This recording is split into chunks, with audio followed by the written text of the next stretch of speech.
सो hey everyone, कैसे हैं आप सब।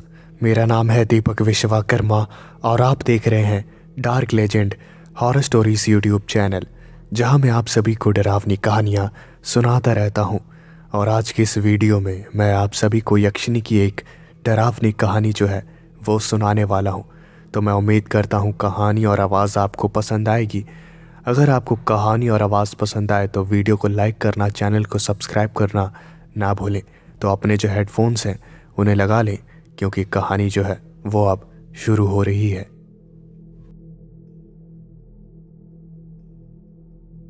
बेटा बेटा, इस तावीज़ को रख लो, यह तुम्हारे काम आएगा, तुम्हारी रक्षा करेगा।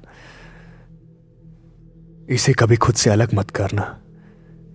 नहीं नहीं पिताजी, आपके अलावा मेरा इस दुनिया में कोई नहीं है। आप मुझे छोड़कर नहीं जा सकते। नहीं पिताजी। बेटा मुझे माफ करना, मैं तुम्हें इतनी कम उम्र में छोड़कर जा रहा हूं। अपना ख्याल रखना। नहीं पिताजी, नहीं नहीं।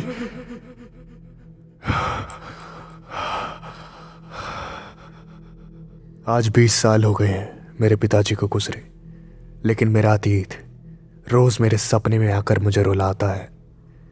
मेरा नाम विक्रम ठाकुर है। मेरे माता पिता बचपन में ही गुजर गए। मेरा इस दुनिया में कोई नहीं था, इसलिए छोटे मोटे काम कर कर, इधर उधर मजदूरी करके मैंने अपना पेट पाला। मेरा एक दोस्त था, उसका भी दुनिया में कोई नहीं था। वो मेरे भाई से कम नहीं था। हम दोनों एक दूसरे के बहुत ही ज्यादा करीब थे। हम दोनों का ही इस दुनिया में एक दूसरे के अलावा कोई नहीं था। लेकिन न जाने एक दिन वो कहाँ गायब हो गया, और आज तक उसकी कोई खोज खबर नहीं मिली कि आखिर वो गया तो गया कहाँ। शायद भगवान चाहता ही नहीं कि मैं खुश रहूं, इसलिए वो हर किसी को मुझसे छीन लेता है। खैर, जैसे तैसे मैंने अपनी पढ़ाई पूरी करी, और कल मेरा सपना पूरा होगा, मेरा बचपन का सपना, पुलिस ऑफिसर बनने का। और कल मेरा पहला दिन है थाने में। पिताजी ऊपर से देखकर बहुत खुश हो रहे होंगे, उन्हें मेरे ऊपर गर्व होगा। पहले दिन मैं थाने में गया और पूरा दिन मैं केसेस की फाइल चेक करता रहा। तभी अचानक से फ़ोन बजा और सामने से आवाज़ आई, हेलो, मैं यहाँ गांव के पास एक जंगल से बोल रहा हूँ। यहाँ पर एक लाश मिली है, प्लीज़ आप यहाँ पर आ जाइए। जैसे ही मैंने ये बात सुनी, तब बिना कोई देरी किए मैंने वहाँ से निकलने का फ़ैसला किया और मैं वहाँ से निकल गया। थोड़ी ही देर बाद मैं वहाँ पहुँच गया जहाँ पर लाश मिली थी। लाश को देखकर ऐसा लग रहा था जैसे खून की एक एक बूंद शरीर में से निचोड़ ली गई हो। वो जिस इंसान की लाश थी, उसके घर वालों को बुलाया गया, और थोड़ी देर बाद उसका एक भाई आया। और जैसे ही उसने अपने भाई की लाश देखी तो वो फूट फूट कर रोने लगा, और उसने रोते हुए कहा, मैंने कहा था इससे, मैंने कहा था रात के वक्त इस रास्ते से मत आ, लेकिन इसने मेरी बात नहीं मानी। कहाँ गई वो डायन मेरे भाई को। मुझे बहुत ही ज़्यादा अजीब लगा ये सुनकर, और मैंने पूछा, क्या आपने डायन कहा? तभी इतने में पीछे से एक आवाज़ आई, यक्षिणी, यक्षिणी है वो। मैंने पीछे मुड़कर देखा तो एक आदमी खड़ा था। उसकी दाढ़ी और बाल बहुत ही ज़्यादा लंबे थे और बदन पर उसने एक चादर ओढ़ी हुई थी। लोगों ने बताया कि वो पागल है, इसलिए मैंने उसकी बातों पर कोई ध्यान नहीं दिया। मैंने काफ़ी छानबीन करी, लेकिन आसपास कुछ नहीं मिला, और मैं थाने में वापस आ गया। मुझे कुछ समझ नहीं आ रहा था कि आखिर ऐसे कौन किसी को मार सकता है। आदमी की किसी से कोई दुश्मनी भी नहीं थी। यही सब सोचते सोचते रात हो गई और घर जाने का टाइम हो गया। कई सारे सवाल दिमाग में लिए मैं घर जाने के लिए जंगल वाले रास्ते से निकला। तभी अचानक से मुझे एक झाड़ी में से कुछ आवाज़ आई। उस झाड़ी में हलचल हो रही थी और जैसे ही मैंने उस झाड़ी में हलचल देखी तो मैंने अपनी बंदूक को निकाल लिया और मैंने कहा, कौन है, कौन है? मैंने अपनी रिवॉल्वर को वहां सामने की ओर तान दिया। तभी उस झाड़ी के अंदर से वही पागल आदमी निकला और रोने लगा। मैंने रिवॉल्वर अंदर रखी और पूछा, इतनी रात को यहां क्या कर रहा है? कहीं तू ही तो कातिल नहीं है? तूने ही उस आदमी को मारा है ना? तभी उस आदमी ने कहा, नहीं नहीं नहीं, मैंने नहीं मारा, मैंने नहीं मारा, मैंने नहीं मारा है, मैंने किसी को नहीं मारा, मैं जा रहा हूं, मैं जा रहा हूं, मैंने किसी को नहीं मारा। यक्षिनी यक्षिनी यक्षिनी ने मारा है, ये यक्षिनी मैंने भाग मारा है, यक्षिनी ने मारा है। और फिर मैंने उस पागल आदमी से कहा, ठीक है, जा अब अपने घर जा, यहां मत रह। तभी उस आदमी ने कहा, मेरा घर नहीं है, मेरा कोई नहीं है, मैं यहीं कहीं रोड पे सो जाऊंगा, जाओ यहां से, तुम जाओ। जब मैंने ये बात सुनी तब मुझे वो रातें याद आ गई जब मैं अकेले रोया करता था। मेरा भी दुनिया में कोई नहीं था, मैं भी इधर उधर रोडों पर सोकर गुजारा करता था। मेरी आंखों में आंसू आ गए और मैंने उस आदमी से कहा, तू मेरे साथ रहेगा, आपसे चल मेरे साथ, मैं तुझे घर ले चलता हूं। मैंने उस आदमी को अपनी बाइक पर बैठाया और सीधा घर लेकर गया। हम दोनों ने खाना खाया और मैंने उसे सुला दिया। सुबह सुबह मैं उसे एक नाई की दुकान पर ले गया। मैंने उस नाई वाले से कहा, और भाई क्या हाल है? ये बंदा है, इसे पूरा हीरो बना दो, समझे? कटिंग शेविंग सब कुछ करो। और फिर उस नाई वाले ने कहा, क्यों नहीं साहब, आप बैठाओ ही नहीं यहाँ पर। और फिर मैंने उस आदमी को वहीं पर बैठाया और वो जो नाई था वो अपना काम करने लगा। धीरे धीरे दाढ़ी छोटी होती गई, बाल छोटे होते गए और जैसे ही काम ख़त्म हुआ तो मेरी आंखों में आंसू आ गए और मैं हैरान होता चला गया, क्योंकि वो आदमी और कोई नहीं बल्कि मेरे बचपन का दोस्त था, जिसके साथ मैं मजदूरी करता था। मैं उसके गले से लिपटकर रोने लगा। मेरा इतना सालों पुराना दोस्त जो कि मुझसे बिछड़ गया था, वो मुझे वापस मिल गया था। मैंने कभी सोचा नहीं था कि उसका चेहरा वापस मुझे देखने को मिलेगा। मेरे दोस्त को कुछ भी याद नहीं था और मैंने उसे पुरानी बातें बताना शुरू करा। तभी उसके मुंह से एक शब्द निकला और वो शब्द था विक्रम। उसने मेरा नाम लिया और जैसे ही उसने मेरा नाम लिया तो मेरी खुशी का कोई ठिकाना ही नहीं रहा। मैं उसे तैयार करवाकर एक डॉक्टर के पास ले गया और डॉक्टर ने थोड़ी देर चेकअप किया और उसके बाद डॉक्टर ने कहा, इनके दिमाग में किसी का खौफ बैठा हुआ है, जिसकी वजह से इनका माइंड सही से सोच समझ नहीं पा रहा है। जैसे ही ये बात मैंने सुनी तो मेरी आंखों में आंसू आ गए।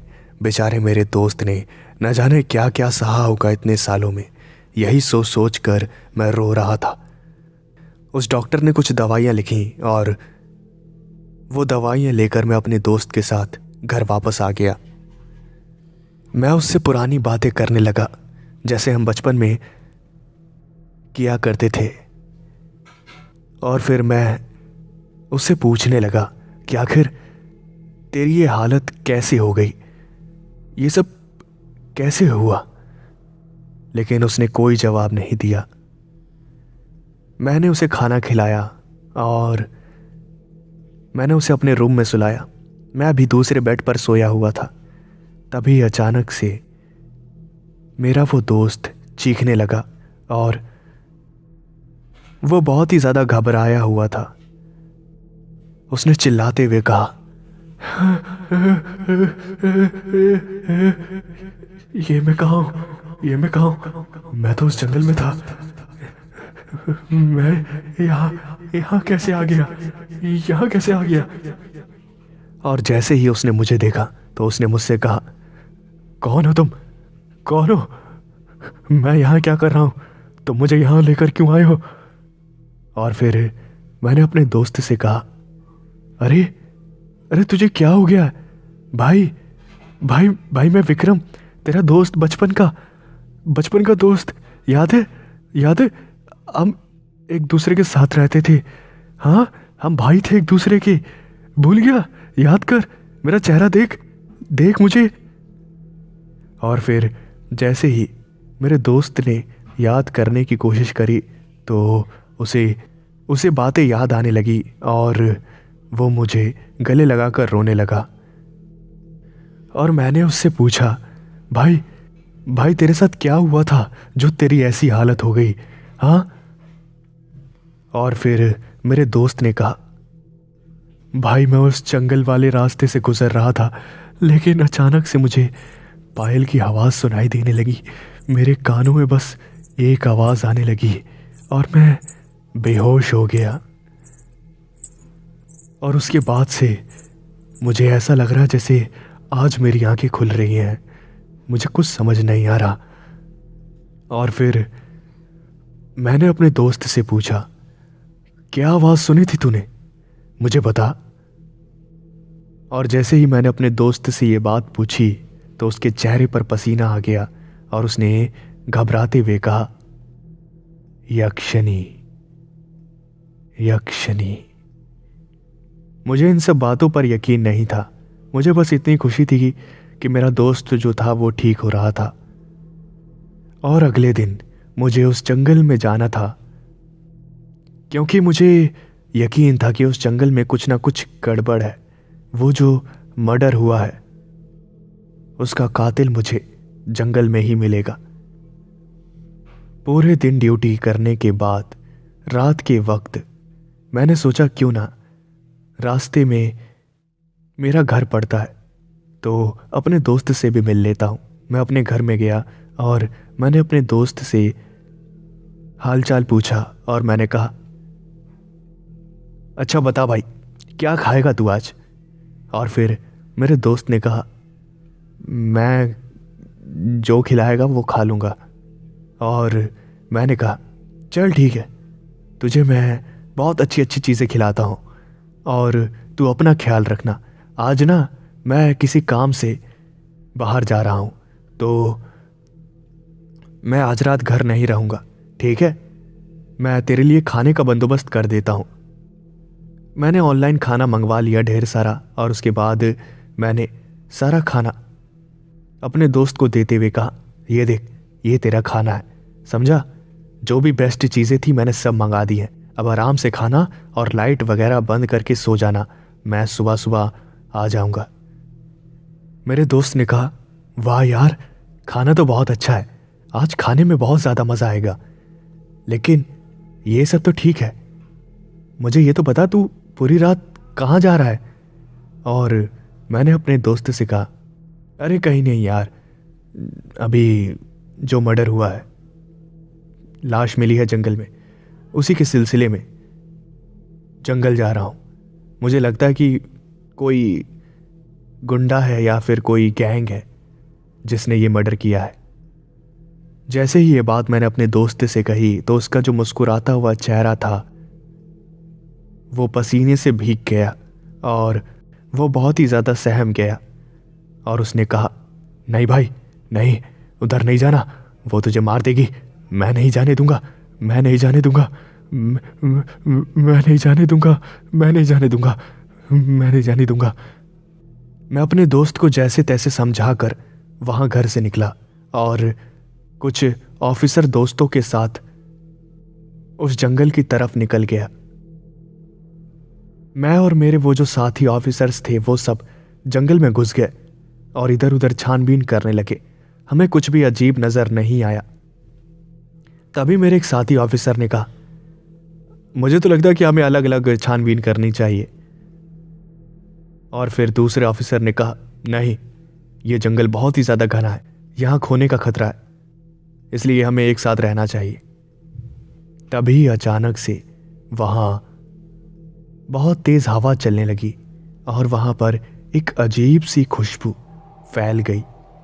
और वो खुशबू जैसे ही हमारी नाक तक पहुंची तो हमें नशा सा होने लगा और हमें कुछ समझ नहीं आ रहा था कि अब क्या करें।